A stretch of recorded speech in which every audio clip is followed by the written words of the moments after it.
One thing that I'm really convinced about is that the heart of a bass is in the neck, and to me it's also in the neck the majority of the problems with bass players have Right. bass. And it's funny because the neck is where we spend most of our life with the bass. It's on the neck, you know. The rest is just ergonomics.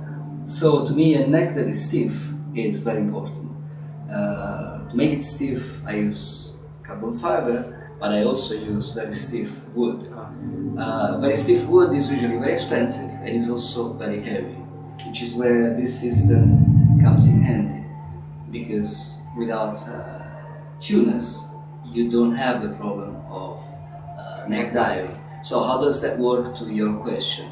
Well, it starts a chain reaction whereby you don't have a problem with balancing anymore, you don't have a problem with the neck twisting or bending, getting out of shape. Right. So, which means that you can have those very stiff woods, which in turn will give to the bass a more articulated tone.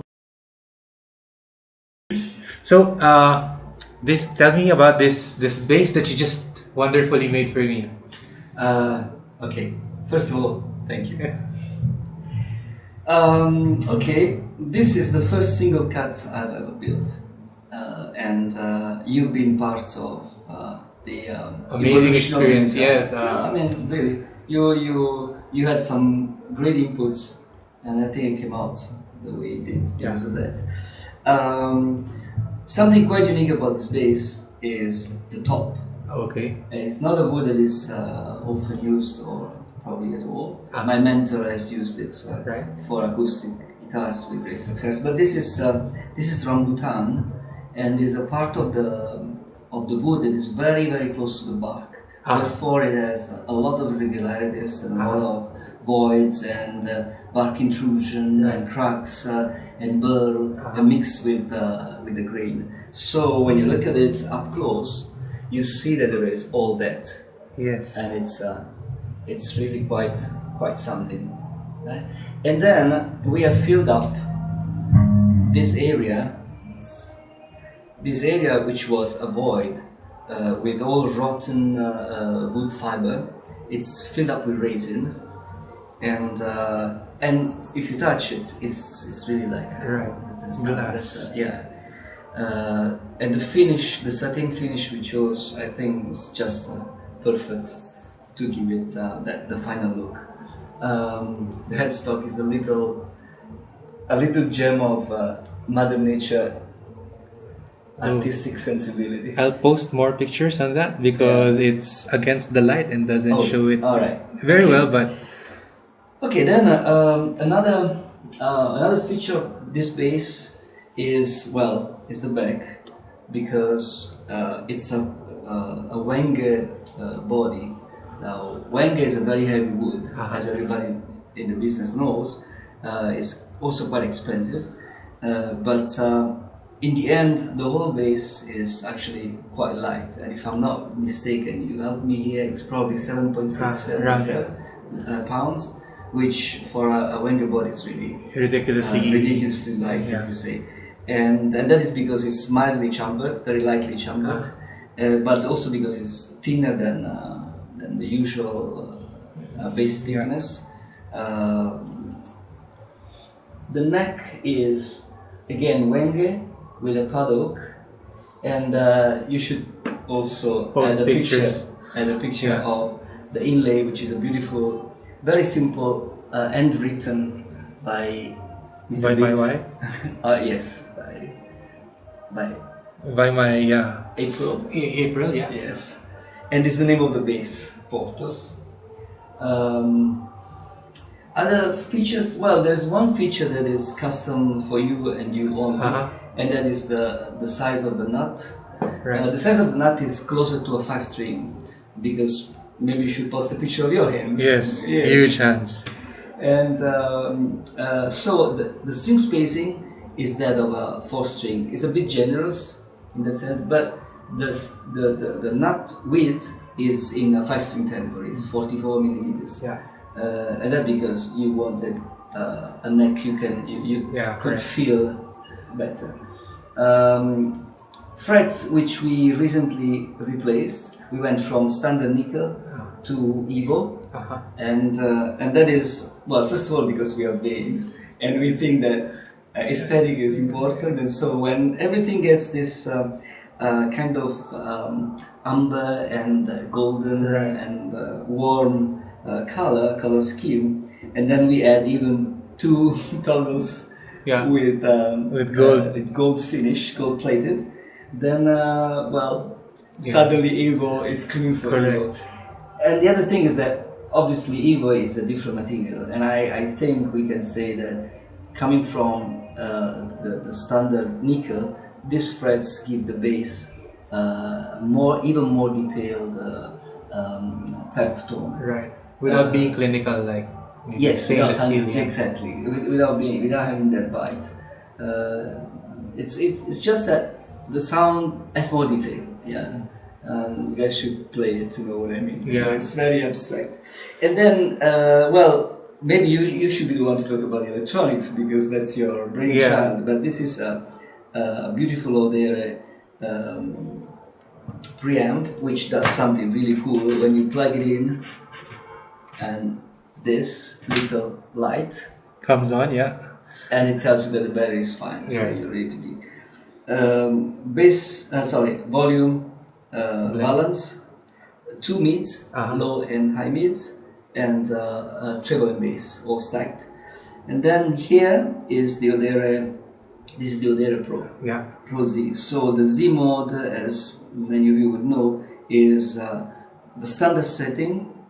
Then is enhances basses or enhances treble, which is actually not just enhancing the frequency, but it's almost a reconfiguration of the preamp to get a better performance on that frequency. And then this is what you sick-minded bass player wanted, which is a 3-way toggle that selects parallel, single, and series. So you have, I don't know how many bases in one here. And 34 when I computed. Lastly, one thing that we did on this bass is please post pictures because this is very small. Is side dots in these are little circles, copper circles, and it's a very subtle thing, but it's also a very nice one, I have to say. One more feature is, well, this is standard anyway, is a removable, easily removable cover, and this is a recess to store your few Allen keys that needed to do anything you need on the bass.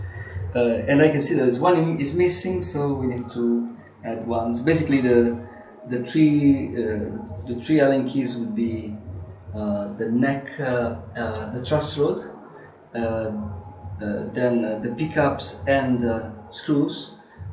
Screws here are 7 screws for the neck, and the other one is a tiny one to adjust intonation and height at the bridge. The same screw that adjusts this beautiful dual coil Nordstrand pickups is also the screw that allows for the anchor, the string anchors to operate, and to the set screw to grip the string. So I think we should play this beast. Yes.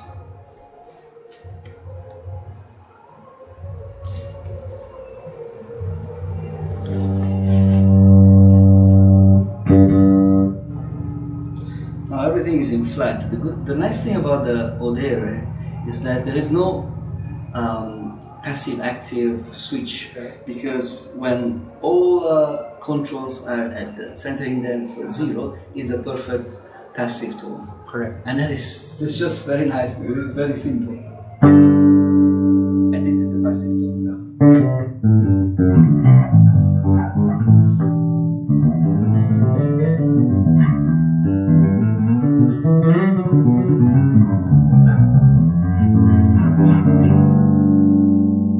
I'll just play a bit with the Nord bridge.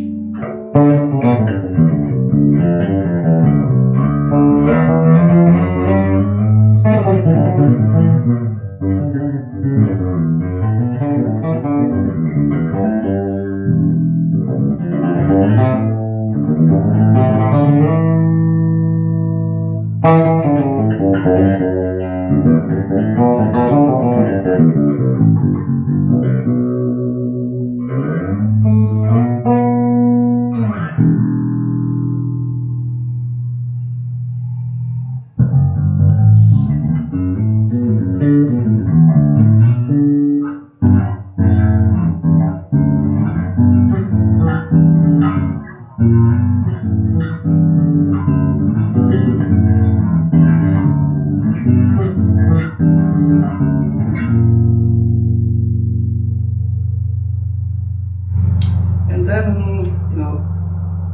this is more nice, more on the neck pickup. So.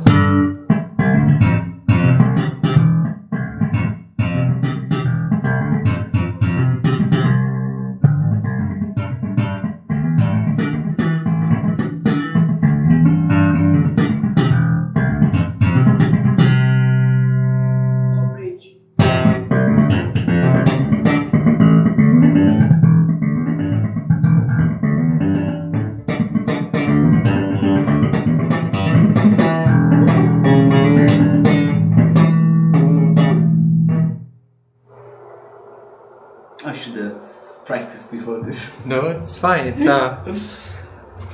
it's an impromptu video. Let's try. Let's go with a nice slap tone. Let's see what comes out. So a little bit more of the neck pickup. We crank up bass and treble almost to the maximum, and a bit less needs. See what comes out.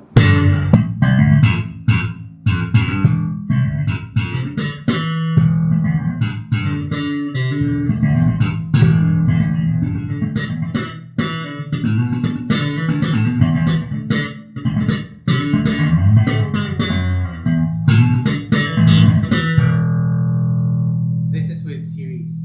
Yeah.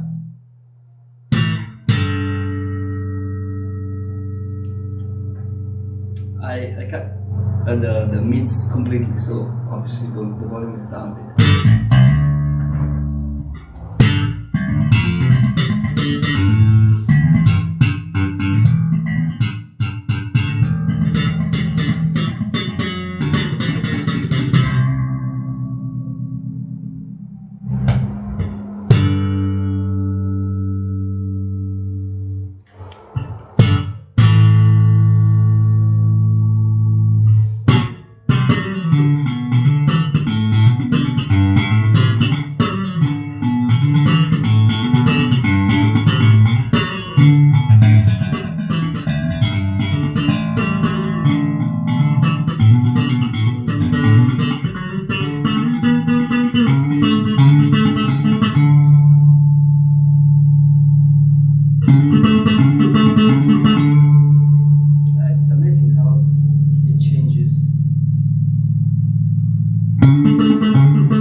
That's the walls and the windows. that window is tuned on a A. See? Hear this.